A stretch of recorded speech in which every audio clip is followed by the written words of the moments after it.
Hello friends, कैसे हो? I hope आप अच्छे हो गए। इस वीडियो के अंतर्गत हम देख रहे हैं जो आपकी रीड शिक्षक भर्ती हुई थी लास्ट बार जो आपकी हुई है वो हुई थी 25/2/2023 को। यानी ये परीक्षा कंडक्ट करवाई गई थी लेवल फर्स्ट और 1 to 5 के लिए।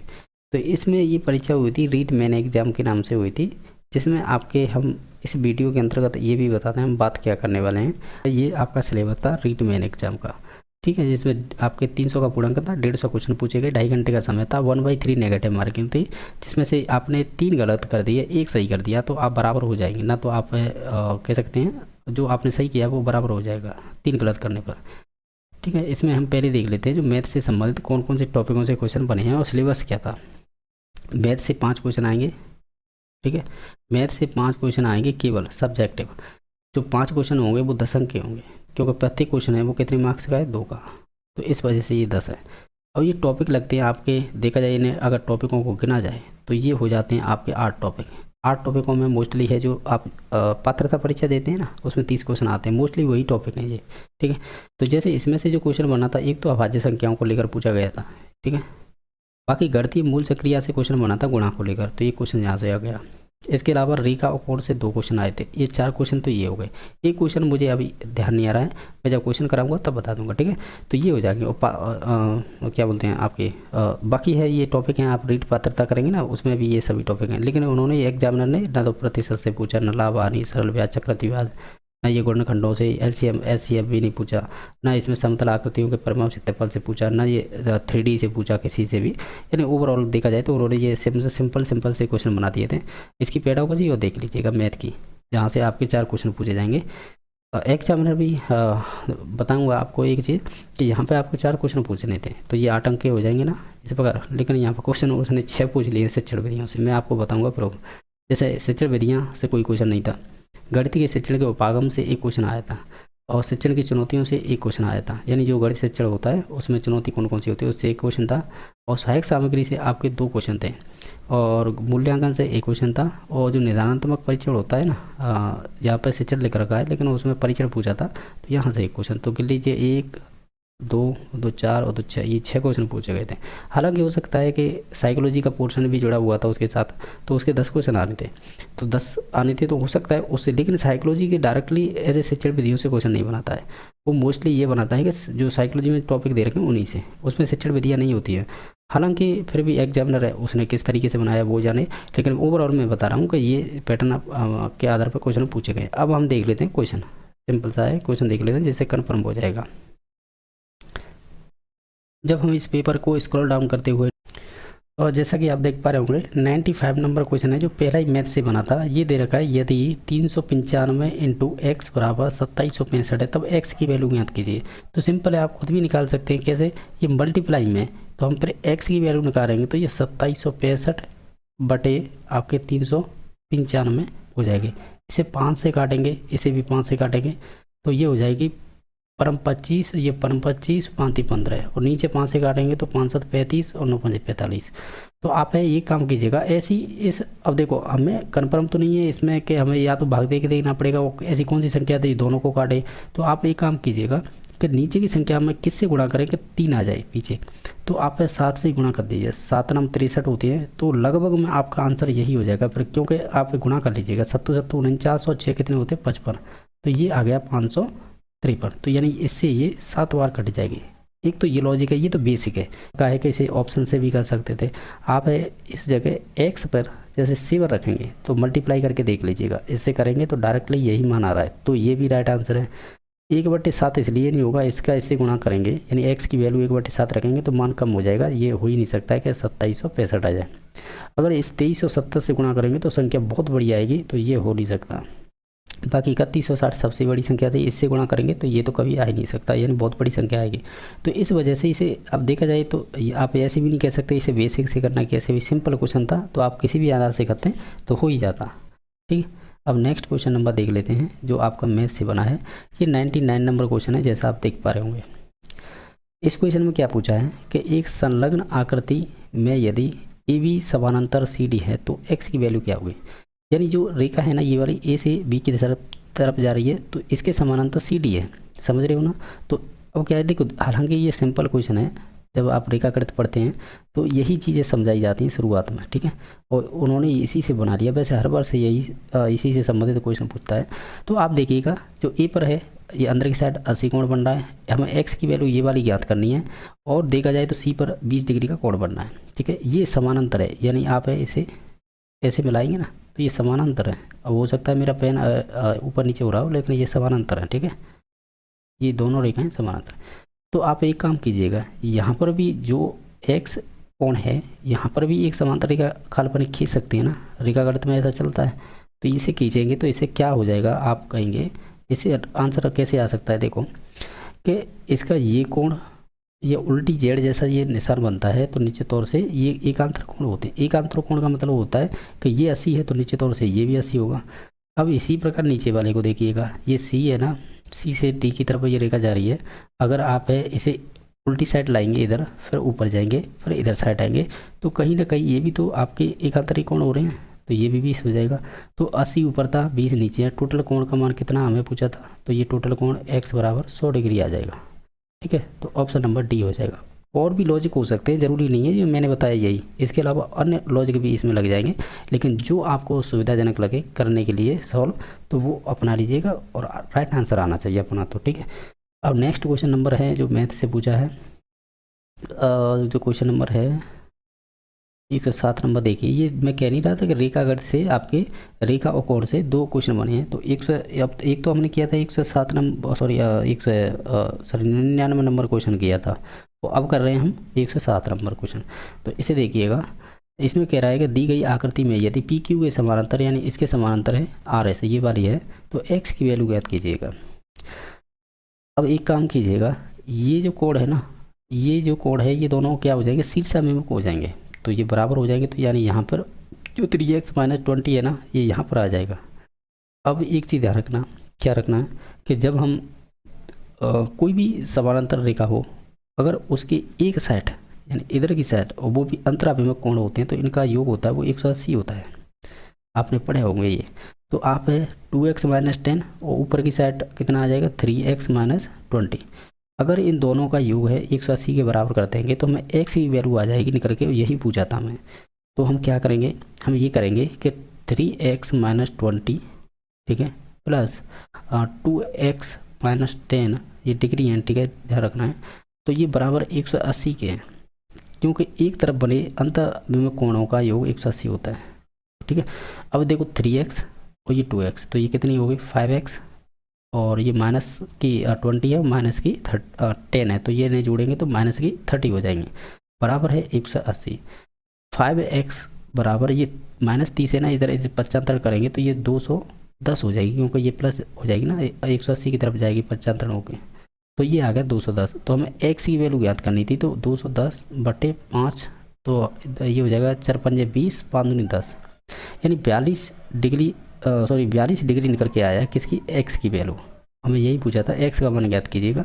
अब है आप है ऑप्शन में देख लीजिएगा किस ऑप्शन में, तो ऑप्शन नंबर आप है देखिएगा, तो ऑप्शन नंबर 1 में दे रखा है, तो इसका राइट आंसर एक ही ऑप्शन हो जाएगा। क्वेश्चन नंबर हमने 107 कर लिया था। इसके अलावा और भी मैथ के क्वेश्चन दे रखे हैं, वो दे रखे हैं आपके क्वेश्चन नंबर, ये तो फिजिक्स का 111 नंबर, 12 नंबर देखिए 112 नंबर। ये पूछा है आपके, मैं बता नहीं रहा था, अभाज्य संख्याओं से पूछा था। देखो ये 80 के निकटतम अभाज्य संख्या कौन सी होगी, देखो 80 के नज़दीक पूछी है। देखो इसमें 81 भी दे रखी है 80 के बाद, ठीक है, और कोई दे रखी 83 भी दे रखी है, और इससे पहले 80 से पहले 79 दे रखी है और 73 दे रखी है। देखो हमें 80 के नज़दीक बतानी है, या तो 81, लेकिन 81 यूँ नहीं होगी क्योंकि ये भाज्य संख्या है, तो 81 का चला जाएगा, 9 का चला जाएगा, अन्य संख्या है उनका भी चला जाएगा, ये तो हो नहीं सकती। हो सकती है तो ये हो सकती है, और नज़दीक ये हो सकती है। हालांकि ये 2 स्टेप बात है, ये 1 स्टेप बात है। तो ये अभाज्य संख्या है, और अभाज्य संख्या वे संख्या होती हैं जिनमें एक और खुद का भाग जाए, इनके अलावा किसी अन्य का ना जाए। तो ऑप्शन नंबर फिर ये हो जाएगा 79 वाला, कौन सा है, बी नंबर ऑप्शन, ठीक है। तो ये है आपका जो पात्रता परीक्षा होती है उनमें भी पूछते हैं, और रिटन में भी पूछा है, तो यानी ये सिंपल ही क्वेश्चन था यार, इतना टफ नहीं था ये। और क्वेश्चन नंबर नेक्स्ट देख लेते हैं, 115 नंबर है, जैसा देख पा रहे होंगे। इसमें पूछा है कि रैखिक युग्म कोणों का योग कितना होता है, तो वो 180 होता है। यानी रेखा, एक रेखा कह सकते हैं कि एक और बनी सभी कोणों का योग जैसे कि ये 2 कोण बन रहे हैं या 3 बन रहे हैं या 4 बन रहे हैं, जितने भी कोण बनते हैं इन सभी का योग होता है ना, वो कितना होता है, 180 होता है। तो यही होता है रैखिक युग्म के कोणों का योग, ठीक है। और यानी आप ऐसे भी याद रख सकते हैं कि एक रेखा के एक और जितने भी कोण बनेंगे ना उनका योग तो 180 होगा। तो हम 180 पे जाएंगे, बी नंबर ऑप्शन सही हो जाएगा। इसके अलावा और भी क्वेश्चन बने थे, वो भी देख लेते हैं। और कौन से क्वेश्चन बने थे, चलो ये देख लीजिए। मैं जो बता रहा था वो शिक्षण विधियों से संबंधित था, तो ये देखिए शिक्षण विधियों से संबंधित ये क्वेश्चन थे। अब देख लीजिएगा, आपको स्पष्ट दिखाई दे रहा होगा।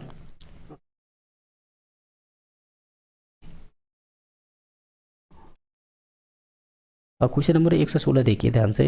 ये पूछा है कि निम्नलिखित में से वर्गात्मक है क्या, हाँ सही है, वर्गात्मक है और एवं युगपथ समीकरण को हल करने में उपयुक्त शिक्षण सहायक सामग्री कौन सी होगी। आपने देखा होगा जो हम आपने कोटि सुना होगा, कोटि और भुजा। जब हम जो पढ़ते हैं ना रेखागणित, तो उसमें मानचित्र से संबंधित आपने देखा होगा, जैसे कि -3 +4। तो ये चीज़ें होती हैं ना, इन्हें प्रदर्शित करने के लिए आप है ग्राफ का उपयोग करेंगे। जादू की लैंटेन है, इसका रोल नहीं होगा। बुलेटिन बोर्ड है, ये तो कोई न्यूज़पेपरों को छापने के लिए होता है, यानी स्कूल में जो कोई नोटिस वगैरह छापते हैं, छापने का मतलब मेरा ये है कि वहाँ पर चस्पा देते हैं, चिपका देते हैं, ठीक है। तो वो आपकी चाहे कॉलेज हो, स्कूल हो, उनसे संबंधित है। लिखवा फ़ोन होता है जो भाषा से संबंधित होता है, ठीक है। इसमें आवाज़ें रिकॉर्ड की जाती है, फिर उससे सुना जाता है, फिर उससे शुद्धिकरण किया जाता है जो आपकी बोलने से संबंधित त्रुटि है किसी शब्द से लेकर। तो ऑप्शन नंबर इसका सी सही हो जाएगा, यानी ग्राफ विधि का हम उपयोग करेंगे। और जो उसमें 4 खंड होते हैं ना, चतुर्थांश बोलते हैं, पहला खंड, फिर सेकंड, फिर थर्ड, सभी के अपने अपने चिन्ह होते हैं।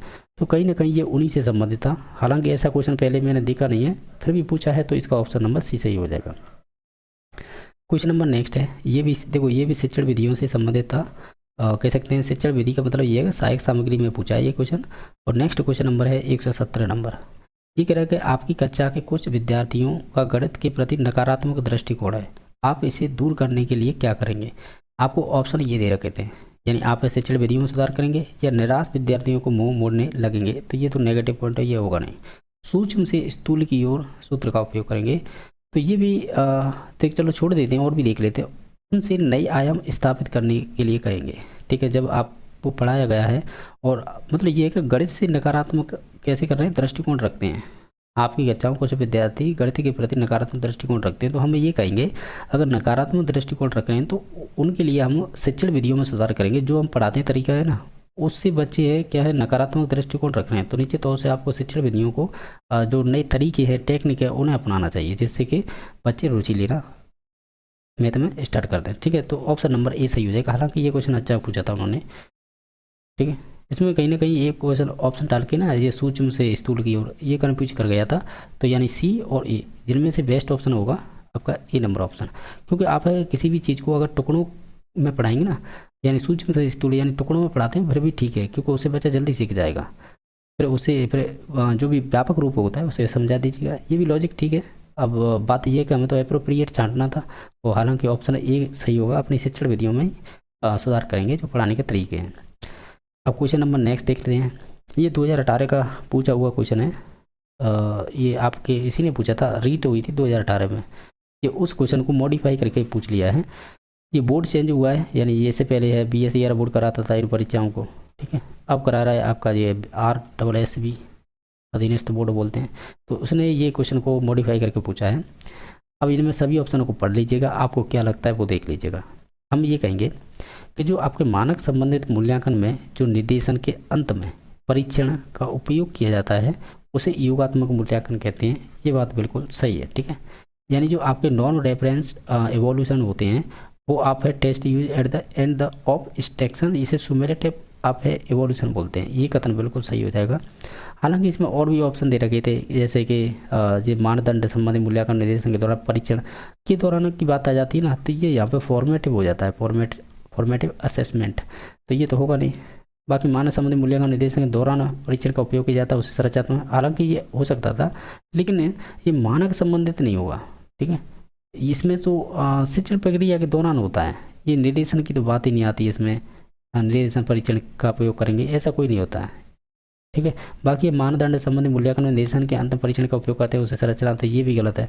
एक लॉजिक ये सही लग रहा था कि मानक संबंधी मूल्यांकन में जो निर्देशन के अंत में परीक्षण का उपयोग किया जाता है उसे योगात्मक मूल्यांकन कहते हैं।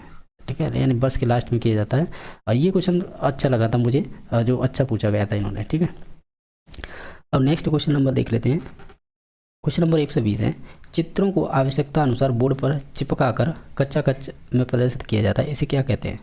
तो देखो, नोटिस बोर्ड तो कहते नहीं है, क्यों नोटिस चिपकाए जाएंगे इस पर। श्यामपट्ट इसलिए नहीं कहेंगे, ये तो शिक्षण सहायक सामग्री यानी शिक्षक करता है उपयोग किसी भी चीज़ को चित्र बनाने में, किसी चीज़ को समझाने में। हरिपट्ट ये हमने पहली बार सुना है, ये कोई होगा, हरिपट्ट होगा। इसमें इंग्लिश क्या दे रही, इंग्लिश तो उधर ही साइड रह गई, कोई दिक्कत नहीं। इसे प्लालेन बोर्ड बोल रहे हैं ना, इसे फ्लैनर बोर्ड बोलते हैं, ये सही रहेगा कहना। यानी चित्रों, यानी जो छोटे बच्चे होते हैं ना, आपने देखा होगा ये 3D चित्र होते हैं, फ्लैनर बोर्ड पर चिपकाते हैं, चाहे किसी का भी बनवा के लाते हैं और इसे पिन के थ्रू है इस फ्लैनर बोर्ड पर चिपका देते हैं। ठीक है, तो ये अच्छा क्वेश्चन है। चित्रों को आवश्यकता अनुसार बोर्ड पर चिपकाकर कच्चा कच्चे में प्रदर्शित किया जाता है, तो वो फ्लैनर बोर्ड होता है। लेकिन 121 नंबर क्वेश्चन पूछा है, जिस परीक्षा में सभी प्रश्नों का स्तर एक समान हो तो उसमें निम्न में से किस गुण का अभाव पाया जाता है? उसमें विविधता नहीं रही, यानी विविधता नहीं कर पा रहे जब एक समान के बना दिए थे क्वेश्चन। इसमें तो आप सभी कह सकते हैं विविधता नहीं बची है उसके अंदर, तो ऑप्शन नंबर इसका डी सही हो जाएगा। और भी क्वेश्चन देखते लेते हैं, पूछे हैं क्या मैथ के मैथ। अब 127 नंबर क्वेश्चन देखिएगा, ये क्या कह रहा है कि इनमें से कौन सा है कागज फ्लैनर बोर्ड के पीछे चिपका रहता है? यानी जो आपका फ्लैनर बोर्ड होता है ना, जो स्कूलों में लगे रहते हैं, इससे पहले हमने क्वेश्चन किया था जिस पे आप रंगीन चित्र बच्चे बना के लाते हैं उसे चिपका देते हैं, तो उस पर हम रेगमाल कागज़ का उपयोग करते हैं। ठीक है, इसे इंग्लिश में क्या कहते हैं, यहाँ पर दे रखा है सैंड पेपर, तो ये ध्यान रखना है। ठीक है,